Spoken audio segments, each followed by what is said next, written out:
सन 2005 साठी सरपंच पदाचे आरक्षण चुकीच्या पद्धतीने केले गेले आहे.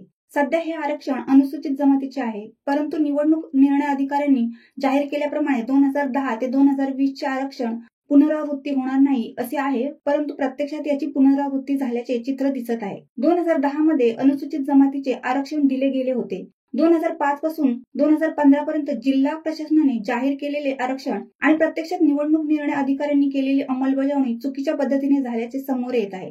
प्राप्त कागदपत्रानुसार 2005 ते 2015 पर्यंत सरपंच पदाचे आरक्षण एक आणि निवडणूक अधिकाऱ्यांनी सरपंच पदाची निवडणूक वेगळीच केली आहे. त्यामुळे यामध्ये प्रवर्गाची अर्थात आरक्षणाची भिन्नता दिसत आहे. कर्जत तालुक्यातील फक्त पोशीर ग्रामपंचायत येथील आरक्षणाबाबत असे चित्र आहे, तर उर्वरित 54 ग्रामपंचायतीच्या आरक्षणाची काय असा प्रश्न सर्वसामान्य नागरिकांना पडत आहे व यावर निवडणूक निर्णय अधिकारी काय भूमिका घेतील याकडे संपूर्ण जिल्ह्याचे लक्ष लागले आहे. शिवसत्ता टाइम्ससाठी संदेश साळुंके, कर्जत. दे धडक बेधडक वृत्त देणाऱ्या आपल्या शिवसत्ता टाइम्स न्यूज चॅनलला लाल बटन दाबून सबस्क्राईब करा आणि बेल आयकॉनला क्लिक करायला विसरू नका.